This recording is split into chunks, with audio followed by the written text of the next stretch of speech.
Good afternoon, Whidbey Presbyterian Church. Next week is going to be a whole lot of fun. Now, I know a year and a half ago or so, I made all these rules for these videos for myself that this would be a devotional time explicitly rather than any sort of an announcement of church activities sort of a time, because it really is a better use of our time as this devotional space that we've created. And so in that mood, I'm not going to announce our intergenerational summer program that happens next week, the 15th to the 18th.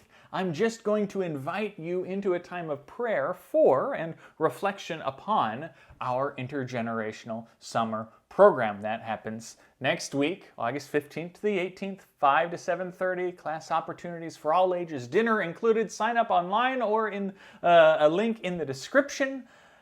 Next week is going to be a really powerful time, though. It's 4 evenings of all age classes themed around this idea of Jesus's journey, and I hope that you'll be praying for this event. That's really vital. It can't be powerful without our prayers. Be praying for people's minds to be opened and for their hearts to be moved and challenged and grown. I know that I'm praying for my own heart to be moved and challenged and grown, and for the people that are gathering together, that they may build real, authentic relationships, cross-generational relationships. That's the goal of this, that we work together in our discipleship as one, as the body as a whole. It's pretty cool. And we're using what I think is a really great theme verse for our time together. It's from John.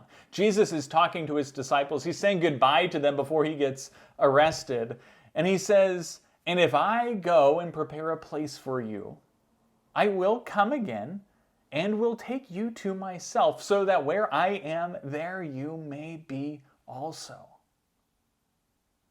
It's a verse that invites us in and leads us towards, well, prayer. See, there's intentionality in Jesus' work. Of course, in this context of this verse, he's talking ultimately, right? But there's also an element as he's talking to his disciples, that's a reminder that Jesus is always ahead of them. Even when he's no longer here on earth, he is always going ahead of them, preparing places for them. Jesus is always up to something. Jesus is always preparing stuff for us for the future. Jesus goes to places, and he works in those hearts and those minds that are there, and he prepares for our arrival and then brings us there with work to do. And next week, we're going to be experiencing different places, 4 different places that Jesus went to in his work. But I also believe Jesus is preparing a place for us in this whole thing, this whole intergenerational summer program. Jesus is preparing a place for us in this space, through a whole bunch of volunteers, a space of welcome and openness, a space of fun and exploration, a space for new friendships and cross-generational relationships. Jesus is preparing a space for us. And I believe he'll meet us there and take each of us all together along for a wonderful ride. And I hope you'll be praying for that ride along with me. Anyway, until next time, peace be with you.